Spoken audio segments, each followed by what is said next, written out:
अपने जन्मदिन पर मैं अनाथालय में भोजन वितरण करने गया। वहां एक कोने में बैठी एक बच्ची मुझे टकटकी बांध कर देख रही थी।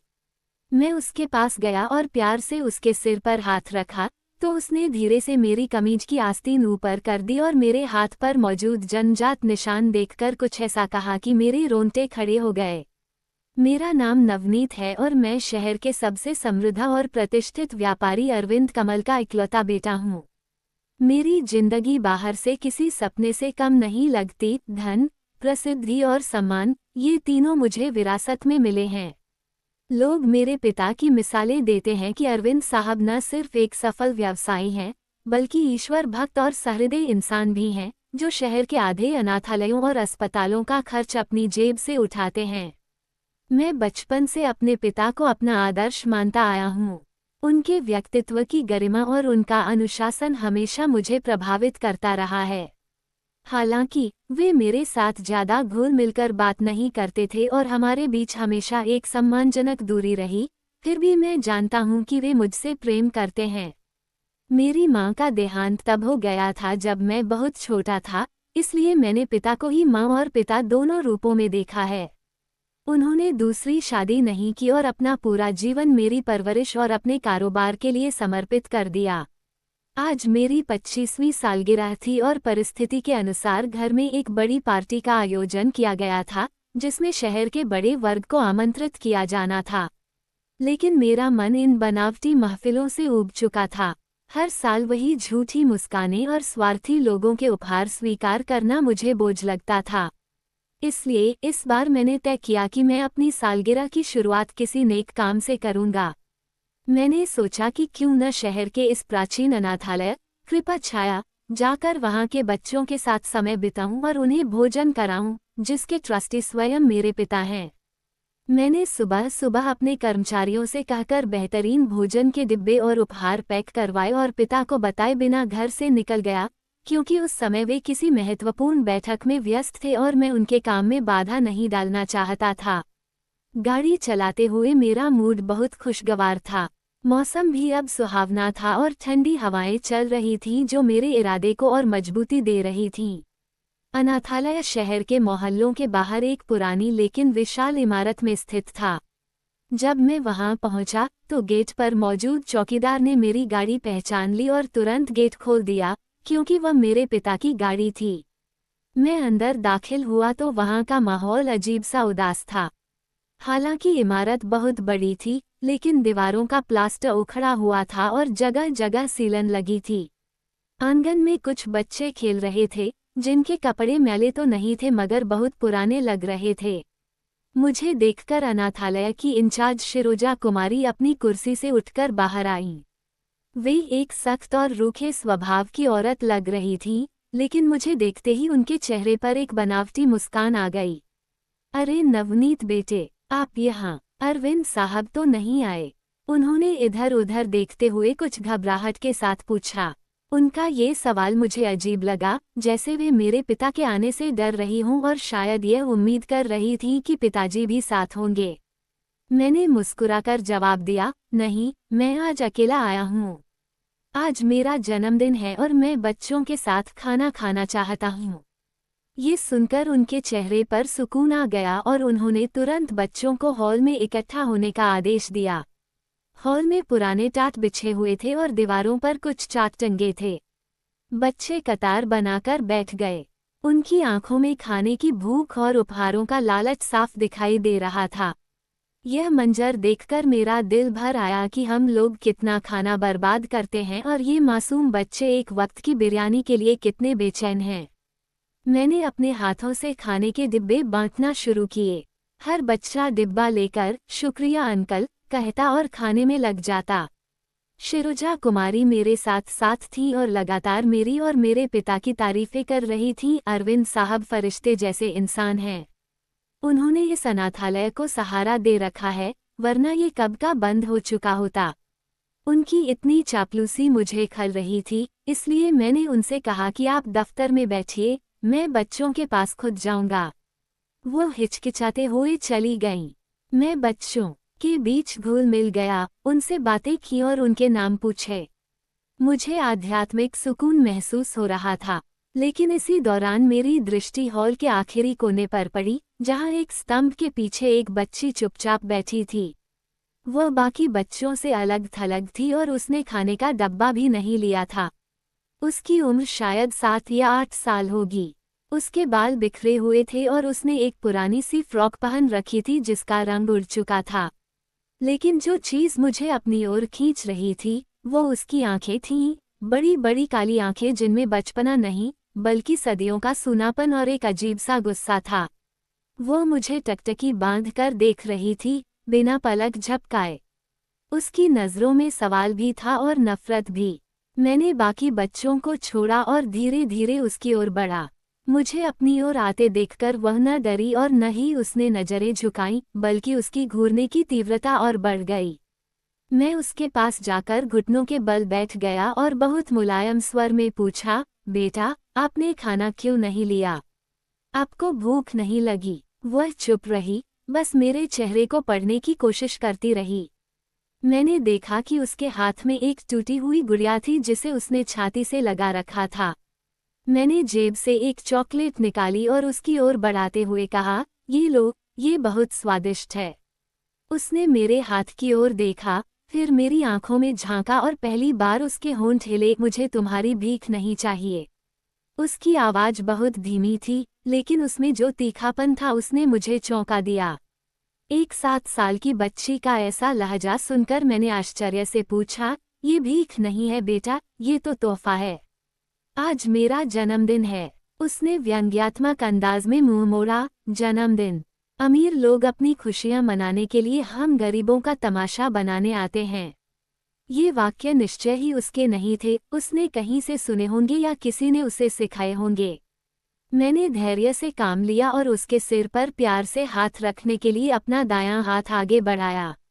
जैसे ही मेरा हाथ उसके सिर के करीब पहुंचा, मेरी कमीज की आस्तीन थोड़ी सी ऊपर हो गई और मेरी कलाई से कुछ ऊपर मौजूद वह जन्मजात निशान साफ दिखाई देने लगा। यह एक गहरे भूरे रंग का निशान था जो आकार में बिल्कुल एक अर्धचंद्र जैसा लगता था। ये निशान हमारे परिवार के कई लोगों को था। मेरे पिता के हाथ पर भी बिल्कुल ऐसा ही निशान था और दादी कहा करती थी कि यह हमारी खानदानी पहचान है। जैसे ही उस बच्ची की नज़र उस निशान पर पड़ी, उसके चेहरे का रंग अचानक बदल गया। उसकी आंखों में मौजूद नफरत भय में बदल गई और फिर एक अजीब सी पहचान की चमक के साथ उसने झपटकर मेरा हाथ पकड़ लिया।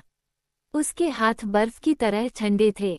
उसने तेजी से मेरी आस्तीन और ऊपर की ओर उस निशान को अपनी उंगलियों से छुआ। उसका स्पर्श मुझे अजीब लगा, जैसे वह यकीन करना चाहती हो कि यह निशान असली है या नहीं। मैंने हाथ पीछे खींचने की कोशिश की, लेकिन उसकी पकड़ बहुत मजबूत थी। वो उस निशान को घूर रही थी और उसकी सांसें तेज हो रही थीं। ये निशान, वो बड़बड़ाई, ये तो उसी का है। मैं समझ नहीं पाया, किसका? बेटा, यह मेरा जन्मजात निशान है, मैंने कहा। उसने सिर उठाकर मेरी आंखों में देखा और उस वक्त उसकी आंखों में आंसू तैर रहे थे। तुम झूठ बोल रहे हो, उसने कांपती हुई आवाज में कहा, ये निशान सिर्फ तुम्हारा नहीं है। ये निशान उस बड़े साहब का भी है जो रात के अंधेरे में यहाँ आते हैं। मेरा दिल धक से रह गया। बड़े साहब, अनाथालय के लोगों के लिए बड़े साहब का मतलब सिर्फ एक ही होता था, ट्रस्टी, यानी मेरे पिता अरविंद कमल। लेकिन वह तो यहाँ सिर्फ सरकारी दौरों पर दिन के समय आते थे। रात के अंधेरे में तुम किसकी बात कर रही हो? मैंने गंभीरता से पूछा, कौन आता है यहाँ रात को? बच्ची ने इधर उधर देखा, जैसे उसे डर हो कि कोई सुन न ले। फिर उसने धीमी आवाज में कहा, वही आदमी जो खुद को फरिश्ता कहता है, जिसकी तस्वीर बाहर दफ्तर में लगी है। वह मेरी माँ के पास आता है। मेरे रोंगटे खड़े हो गए। बाहर दफ्तर में सिर्फ मेरे पिता की तस्वीर थी। ये बच्ची क्या कह रही थी? क्या मेरे पिता यहाँ आते हैं? लेकिन क्यों? और उसकी माँ कौन है? तुम्हारी माँ कहाँ है? मैंने बेचैनी से पूछा। उसने जवाब दिया, वही यही है। बच्ची ने दीवार की तरफ इशारा किया, उस बंद कमरे की ओर जहाँ किसी को जाने की इजाजत नहीं थी। उसने कहा कि उसे वहीं कैद रखा जाता है और जब वे लोग आते हैं तो मुझे बाहर निकाल दिया जाता है। मैंने उनके हाथ पर यही निशान देखा था जब वे मुझे धक्का दे रहे थे। मेरा दिमाग चकराने लगा। ये सब नामुमकिन था। मेरे पिता गीता पढ़ने वाले और नेक इंसान थे, वे ऐसा कैसे कर सकते थे? जरूर इस बच्ची को कोई गलतफहमी हुई है या फिर यह झूठ बोल रही है। मैंने बचाव के अंदाज में कहा, देखो बेटी, तुम शायद गलत हो। मेरे पापा ऐसे नहीं हैं। उस बच्ची ने मेरा हाथ झटक दिया। सब मर्द एक जैसे होते हैं। तुम भी उसी के बेटे हो, इसीलिए तुम्हारे हाथ पर भी यह मनहूस निशान है। उसके लहजे में इतनी नफरत थी कि मैं सहम गया। मैं उससे और कुछ पूछना ही चाहता था कि पीछे से शिरोजा कुमारी की कड़ी आवाज आई, गीता, तुम यहाँ क्या कर रही हो? वह तेजी से हमारी तरफ आई और बच्ची को बाजू से पकड़कर खींच लिया। मैंने तुम्हें मना किया था न कि मेहमानों को परेशान नहीं करना। चलो अपने कमरे में जाओ। बच्ची मुझे देखते हुए चली गई। उसकी नजरें मुझसे सवाल कर रही थीं, मानो मदद मांग रही हूँ। शिरोजा कुमारी ने जबरदस्ती उसे वहां से हटा दिया और फिर मुड़कर मुझसे माफी मांगते हुए बोली, सॉरी नवनीत बेटा, ये बच्ची थोड़ी मानसिक रूप से बीमार है। अजीब अजीब बातें करती है। अपनी माँ के मरने के बाद से सदमे में है। इसकी बातों पर ध्यान मत दीजिए। मैंने कहा, लेकिन ये तो कह रही थी कि इसकी माँ यहीं है। शिरोजा कुमारी का चेहरा एक पल के लिए सफ़ेद पड़ गया, लेकिन वह तुरंत संभल गईं। मैंने कहा, न यह पागल है। इसकी माँ को मरे हुए 3 साल हो चुके हैं। ये हर औरत को अपनी माँ और हर मर्द को अपना बाप समझने लगती है। हम इसका इलाज करवा रहे हैं। उनकी सफाई में घबराहट थी, जिसे मेरी आंखें साफ देख रही थीं। वो कुछ छुपा रही थी, और जिस तरह बच्ची गीता मुझे देख रही थी, वह किसी पागल की नज़र नहीं थी। उसने निशान की साफ पहचान की थी। अगर वह पागल होती, तो उसे कैसे पता चलता कि बड़े साहब के हाथ पर भी वही निशान है? ये निशान तो कमीज की आस्तीन के नीचे होता है, जो आमतौर पर दिखाई नहीं देता जब तक कि आस्तीन ऊपर न हो। मेरे पिता हमेशा पूरी बांह की कमीज पहनते हैं, तो उस बच्ची ने वह निशान कैसे देखा? शक और शंका के बादल मेरे मन पर मंडराने लगे। मैंने शिरोजा कुमारी से आगे बहस नहीं की, क्योंकि मैं जानता था कि अगर वहाँ कुछ गड़बड़ है तो वह मुझे आसानी से नहीं बताएंगी। मैंने वहाँ से जाने का इरादा किया, लेकिन मेरा दिल वहीं उस कोने में अटका रह गया। मैं गाड़ी में बैठा तो मेरे हाथ कांप रहे थे। मैंने अपनी आस्तीन ऊपर करके उस निशान को देखा जिसे मैं अपनी खुशकिस्मती की निशानी समझता था, लेकिन आज वह मुझे एक दाग लग रहा था। क्या वाकई मेरे पिता यहाँ रात को आते हैं? और अगर आते हैं, तो क्यों? क्या वह बच्ची सच कह रही थी? और वह बंद कमरा जिसका उसने जिक्र किया था, वहाँ कौन है? अगर उसकी माँ मर चुकी है तो वह किसे कैद रखने की बात कर रही थी? सवालों का एक तूफान था जो मुझे अंदर से खोखला कर रहा था। मैंने गाड़ी स्टार्ट की और घर की तरफ रवाना हो गया, लेकिन अब मेरा मूड खुशगवार नहीं था। मेरे मन में एक ही तस्वीर घूम रही थी, उस बच्ची की वीरान आंखें और उसका वह वाक्य, तुम्हारे हाथ पर भी यह मनहूस निशान है। घर पहुंचकर मैं सीधे अपने कमरे में गया। पार्टी की तैयारियां जोरों पर थीं, लेकिन अब मुझे किसी चीज में दिलचस्पी नहीं थी। मैंने पिता के कमरे की तरफ देखा, वे अभी तक नहीं आए थे। मैं उनका इंतजार करने लगा। शाम को जब वे आए तो मैंने महसूस किया कि वे थके हुए लग रहे थे। मैं उनके पास गया और नमस्ते किया। उन्होंने मेरे सिर पर हाथ रखा और कहा, सालगिरह मुबारक हो नवनीत। माफ करना, मैं सुबह तुम्हें शुभकामनाएं नहीं दे सका, काम का बोझ बहुत है। उनका लहजा वही स्नेह भरा था, हमेशा की तरह। मैंने उनकी कलाई की तरफ देखा जो कफ वाले बटनों में छुपी हुई थी। मेरा मन हुआ कि उनकी आस्तीन ऊपर करके देखूं कि क्या वह निशान अब भी वैसा ही है या बदल गया है। लेकिन यह एक मूर्खतापूर्ण सोच थी। मैंने हिम्मत करके पूछा, बाबा, आप कृपा छाया अनाथालय आखिरी बार कब गए थे? मेरे इस अचानक सवाल पर वे रुक गए। उन्होंने टाई को थोड़ा ढीला करते हुए मेरी तरफ देखा। उनकी आंखों में एक पल के लिए चौकन्नापन आ गया। क्यों? सब ठीक तो है? तुम वहां गए थे क्या? उनका सवाल साधारण था, लेकिन लहजा जांच पड़ताल भरा। मैंने कहा, जी, मैं सुबह वहीं गया था बच्चों को खाना खिलाने। वहाँ की हालत काफ़ी खराब है। मुझे लगा कि आपको काफ़ी अरसा हो गया होगा वहाँ गए हुए। पिताजी ने गहरी सांस ली और कुर्सी पर बैठ गए। हाँ बेटा, तुम सही कह रहे हो। व्यस्तता इतनी बढ़ गई है कि वहाँ जाने का समय ही नहीं मिलता। मैंने शिरोजा कुमारी पर सब कुछ छोड़ रखा है। वैसे सब ठीक था न वहाँ? कोई समस्या तो नहीं हुई? वे मेरी तरफ नहीं देख रहे थे बल्कि मेज पर रखी फाइलों को ठीक कर रहे थे। ये शारीरिक भाषा मनोवैज्ञानिक बताते हैं कि जब इंसान कुछ छिपा रहा हो, तो वह नजरें चुराता है। नहीं, सब ठीक था। बस एक बच्ची मिली थी, गीता नाम की। मैंने जानबूझकर नाम लिया। पिताजी का हाथ फाइलों पर रुक गया। एक पल के लिए कमरे में पूर्ण सन्नाटा छा गया। फिर उन्होंने सामान्य होने की कोशिश की। गीता, हाँ, शायद कोई नई बच्ची होगी। वहाँ तो सैकड़ों बच्चे हैं, नाम याद नहीं रहते। चलो जाओ, तैयार हो जाओ, मेहमान आने वाले हैं। उन्होंने बात खत्म कर दी और मुझे जाने का इशारा किया, लेकिन उनका वह एक पल का ठहराव मुझे सब कुछ बता गया था। वे गीता को जानते थे। नाम सुनते ही उनके शरीर में जो तनाव पैदा हुआ था, वह मैंने महसूस कर लिया था। मेरा शक यकीन में बदलने लगा कि इस अनाथालय की दीवारों के पीछे कोई ऐसा राज दफन है जिसका संबंध मेरे पिता और उस बच्ची से है, और शायद मुझसे भी। पार्टी के दौरान मेरा मन भटकता रहा। लोग मुझे बधाइयां दे रहे थे और मैं गीता के बारे में सोच रहा था। मुझे शिरोजा कुमारी की घबराहट और पिताजी की प्रतिक्रिया बार बार याद आ रही थी। रात को जब सब मेहमान चले गए और मैं अपने कमरे में अकेला लेटा, तो मैंने फैसला किया कि मैं इस तरह चुप नहीं बैठूंगा। मुझे सच जानना था, चाहे वह कितना ही कड़वा क्यों न हो। अगर मेरा पिता वह देवदूत नहीं है जैसा मैं समझता हूँ, तो फिर वह कौन है? और उस बच्ची का उस निशान से क्या संबंध है? मैंने करवट बदली और खिड़की से बाहर देखा। चांद बादलों में छुपा हुआ था, बिल्कुल वैसे ही जैसे मेरे खानदान का राज उस अनाथालय में छुपा हुआ था। मुझे गीता की माँ को ढूंढना था।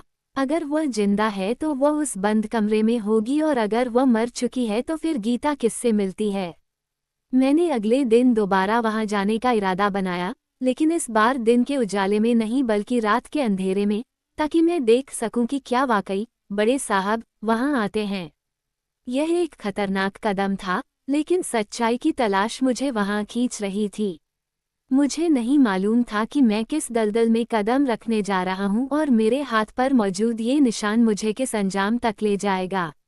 लेकिन एक बात तय थी कि आज की सालगिरह मेरी जिंदगी की आखिरी सुकून भरी सालगिरह थी, क्योंकि कल से मेरी जिंदगी में एक नया अध्याय खुलने वाला था जिसका शीर्षक था धोखा।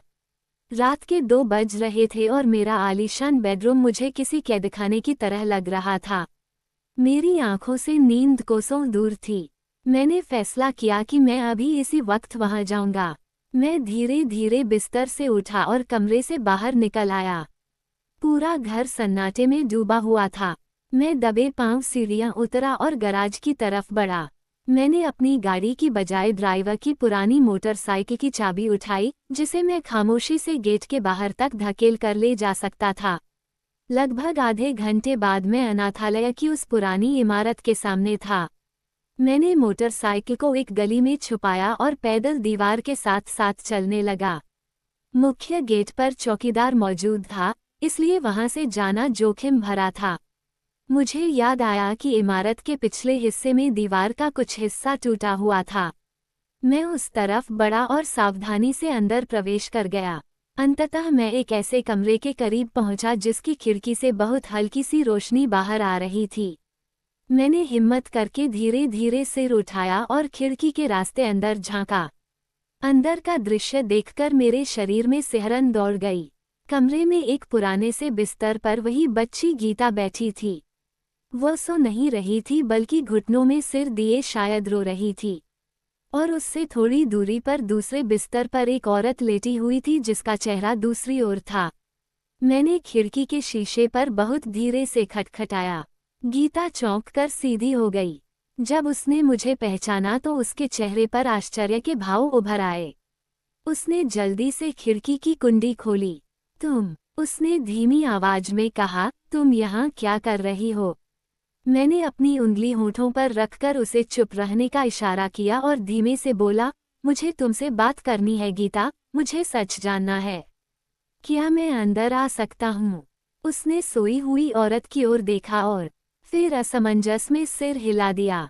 मैं अंदर आ गया। तुम क्यों आए हो? उसने पूछा, क्या बड़े मालिक ने तुम्हें भेजा है? मैं घुटनों के बल बैठ गया और बोला, नहीं गीता, मुझे किसी ने नहीं भेजा। मुझे बताओ, तुमने सुबह जो कहा था क्या वह सच है? क्या सचमुच तुम्हारे पास कोई प्रमाण है? गीता ने चुपचाप अपने बिस्तर के नीचे से एक पुरानी सी किताब निकाली और उसमें से एक तस्वीर निकालकर मेरे हाथ पर रख दी। मैंने वह तस्वीर देखी और मेरा दिमाग चकरा गया। तस्वीर में मेरे पिता अरविंद कमल एक जवान औरत के साथ बैठे थे और उनकी गोद में एक नन्ही सी बच्ची थी। पिता के चेहरे पर वह मुस्कान थी जिसे मैंने हमेशा सिर्फ अपने लिए ही समझा था। मैंने बिस्तर पर सोई औरत की तरफ देखा, वो वही थी, माधवी। यह मेरी माँ है, गीता ने धीमी आवाज में कहा, और ये तुम्हारे पिता हैं। उन्होंने मेरी माँ से विवाह किया था, लेकिन माँ कहती हैं कि वह बहुत मजबूर थे। तुम्हारी माँ बहुत बीमार थी और वो उन्हें कोई सदमा नहीं देना चाहते थे, इसलिए उन्होंने हमें इस दुनिया से छुपा कर रखा। गीता की बातें मेरे दिल पर हथौड़े की तरह बरस रही थीं। लेकिन मेरी माँ के मरने के बाद, तब तो वे तुम्हें अपने घर ले जा सकते थे। गीता की आंखों में आंसू आ गए। माँ कहती हैं कि तब उन्हें अपनी इज्जत का डर लगने लगा था। वे शहर के बड़े आदमी बन गए थे और हम उनके अतीत की एक ऐसी गलती बन गए थे जिसे वे मिटाना चाहते थे। इसलिए उन्होंने हमें इस अनाथालय के पीछे कैद कर दिया। वे हर महीने आते हैं, रात के अंधेरे में पैसे देते हैं और माँ को समझाते हैं कि बस कुछ दिन और धैर्य रखो। लेकिन वे कुछ दिन कभी नहीं आते। 7 साल हो गए हैं। मैंने कांपते हाथों से वह तस्वीर वापस उसे दे दी। मेरा पिता एक काया और स्वार्थी इंसान निकला। मैंने गीता का हाथ थामा और अपनी कमीज की आस्तीन ऊपर की, अपना हाथ दिखाओ। गीता ने भी अपनी आस्तीन ऊपर की। हम दोनों के बाजुओं पर वही अर्धचंद्राकार निशान चांदनी में चमक रहा था। हम भाई बहन हैं गीता, मैंने भारी आवाज में कहा, तुम्हारी रगों में भी वही खून है जो मेरी रगों में है। मैंने उसे गले लगा लिया। इसी दौरान बिस्तर पर लेटी औरत की आंख खुल गई। उसने हमें देखा तो घबराकर उठ बैठी। कौन है गीता? ये कौन है? मैं गीता से अलग हुआ और सिर झुकाकर बोला, डरिए मत आंटी, मैं नवनीत हूँ, अरविंद कमल का बेटा। माधवी का रंग बदल गया। वह कांपने लगी, नवनीत, तुम यहाँ कैसे? क्या अरविंद ने तुम्हें भेजा है? क्या वह हमें यहाँ से निकालना चाहता है? उसके लहजे में इतना डर था कि मुझे शर्मिंदगी महसूस हुई। मैंने कहा, नहीं आंटी, मैं खुद आया हूँ। मुझे आज ही गीता से सब पता चला है। मुझे अफसोस है कि मेरे पिता ने आपके साथ न्याय नहीं किया। माधवी ने मुझे ध्यान से देखा और दुखी स्वर में बोली, तुम बिल्कुल अपने पिता पर गए हो नवनीत। वही आंखें, वही माथा, लेकिन ईश्वर करे तुम्हारा दिल उनके जैसा न हो। ये वाक्य मेरे लिए किसी तमाचे से कम नहीं था। मैंने उसका हाथ थामते हुए कहा, आंटी, मेरा दिल उनके जैसा नहीं है। मैं आपसे वादा करने आया हूँ कि मैं आपको और गीता को आपका अधिकार दिलाऊंगा। आप अब यहाँ कैद नहीं रहेंगी। माधवी रो पड़ी और बोली, नहीं बेटा, यह मत करना। तुम्हारा पिता बहुत ताकतवर है। वो अपनी इज्जत के लिए कुछ भी कर सकता है। तुम यहाँ से चले जाओ। मैं नहीं भूल सकता आंटी। ये निशान मुझे भूलने नहीं देगा। मैंने अपना बाजू दिखाया। मैं वादा करता हूँ के लिए, गीता के लिए और सच के लिए लड़ूंगा। बस मुझे थोड़ा समय दीजिए। मुझे वहाँ ज्यादा रुकना सुरक्षित नहीं लगा। मैंने गीता को गले लगाया और उसी खिड़की से बाहर कूद गया। वापसी के सफर में मेरा दिमाग तेजी से काम कर रहा था। सुबह होने वाली थी और यह सुबह मेरी जिंदगी की सबसे अहम सुबह थी। सुबह का सूरज पूरी चमक के साथ उग चुका था। मैं भोजन की मेज पर अपने पिता का इंतजार कर रहा था। कुछ ही देर में पिताजी सीढ़ियां उतरते हुए दिखाई दिए। वे आकर अपनी कुर्सी पर बैठे और अखबार उठा लिया। नवनीत, तुम ठीक तो हो बेटा? रात सोए नहीं क्या? मैंने उनकी आंखों में आंखें डालकर कहा, मैं रात सच में नहीं सो सका बाबा, क्योंकि मुझे नींद नहीं आई। मैं उस निशान के बारे में सोचता रहा जो प्रकृति ने हमारे बाजुओं पर बनाया है। पिताजी ने अखबार नीचे रखा। ये कैसी अजीब बातें लेकर बैठ गए हो? नाश्ता करो। मैंने अपनी आस्तीन ऊपर की और अपना बाजू मेज पर रख दिया। मैं कल रात फिर से अनाथालय गया था बाबा। पिताजी के हाथ से अखबार छूट गया। तुम वहां गए थे? हाँ बाबा, मैं वहां गया था और मैंने वो बंद कमरा देखा। मैंने माधवी आंटी को देखा और मैंने गीता को देखा। मैंने वह तस्वीर भी देखी जिसे आपने जलाने की कोशिश की थी। कमरे में मृत्यु सा सन्नाटा छा गया। खामोश हो जाओ, तुम्हें दुनिया की समझ नहीं है। पिताजी अचानक गुस्से में आ गए। भाड़ में जाए ऐसा समाज बाबा, जो एक बाप को अपनी बेटी से मिलने से रोके। आपने मेरी माँ की मौत के बाद दूसरी शादी की, यह आपका अधिकार था। लेकिन अपनी औलाद को अनाथालय में रखना, ये कौन सी दुनियादारी है? आप अनाथों के सिर पर हाथ रखते हैं और अपनी सगी बेटी को पिता के साये से वंचित रखते हैं। पिताजी निढाल होकर कुर्सी पर गिर गए। मैं मजबूर था नवनीत, तुम्हारी माँ बीमार थी। फिर मैं डर गया कि लोग क्या कहेंगे, मेरी प्रतिष्ठा बर्बाद हो जाएगी। आपने अपनी इज्जत बचाते बचाते अपना जमीर मार दिया बाबा। मैंने दृढ़ स्वर में कहा, लेकिन अब और नहीं। आज फैसला होगा। आप अभी मेरे साथ चलेंगे और माधवी आंटी और गीता को सम्मान के साथ इस घर में लाएंगे। ये नामुमकिन है नवनीत। मीडिया क्या कहेगा? मैं बर्बाद हो जाऊंगा। ठीक है बाबा, अगर आपको अपनी इज्जत इतनी प्यारी है तो फिर सुन लीजिए, मैं इस घर में नहीं रहूंगा। ये धमकी काम कर गई। पिताजी जानते थे कि मैं ये कर गुजरूंगा। उन्होंने मेरे हाथ थाम लिए और उनकी आंखों से आंसू बहने लगे। तुम जीत गए नवनीत, तुम जीत गए। शायद मैं वाकई भटक गया था। मैं गुनहगार हूँ। हम दोनों घर से निकले। जब हम अनाथालय पहुँचे तो पिताजी गाड़ी से उतरे। उनका अंदाज बदला हुआ था। उन्होंने कठोर आवाज में शिरोजा कुमारी से कहा, माधवी और गीता को बुलाओ। उनका सामान पैक कराओ, वे हमारे साथ घर जा रही हैं। कुछ ही मिनटों बाद माधवी आंटी और गीता बरामदे में दिखाई दी। पिताजी गीता के सामने घुटनों के बल बैठ गए और अपने हाथ फैला दिए। गीता, मेरी बेटी, मेरे पास आओ। गीता धीरे धीरे पिताजी के पास पहुंची। उन्होंने उसे सीने से लगा लिया। मुझे माफ कर दो मेरी बच्ची, मैं बहुत बुरा पिता हूँ। गीता ने उनके आंसू पोंछे। नहीं बाबा, आप बुरे नहीं हैं। आप आ गए न, माँ कहती थी आप आएंगे।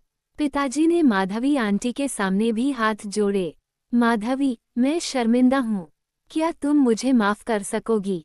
हम सब गाड़ी में बैठे। जब हम घर पहुँचे तो पिताजी ने सबको हॉल में जमा किया और घोषणा की, यह माधवी बेगम है, मेरी पत्नी, और यह गीता है, मेरी बेटी। आज से इनका हुक्म भी वही होगा जो मेरा है। मैं गीता को उसके कमरे में ले गया, जिसे मैंने पहले ही सजवा दिया था। गीता भागकर बिस्तर पर चढ़ी और उछलने लगी। उसकी हंसी की आवाज से पूरा घर गूंज उठा। रात के खाने की मेज पर हम सब साथ बैठे थे। गीता ने मेरी तरफ देखा और अपनी आस्तीन ऊपर करके वह निशान दिखाया। भाई देखो, मेरा चांद चमक रहा है। मैंने भी अपनी आस्तीन ऊपर की। हाँ गुड़िया, ये चांद कभी नहीं डूबेगा। उस रात मैं बहुत सुकून से सोया। राज खुल चुका था, लेकिन इस राज ने हमें तोड़ा नहीं बल्कि और मजबूत कर दिया था। अब हम एक पूर्ण परिवार थे। तो दोस्तों, ये थी आज की कहानी। इस कहानी के बारे में आपकी क्या राय है, ये कमेंट बॉक्स में जरूर बताइए। अगर आपको कहानी पसंद आई हो तो वीडियो को लाइक करें और सिंपल जीवन 2.0 चैनल को सब्सक्राइब करें। धन्यवाद।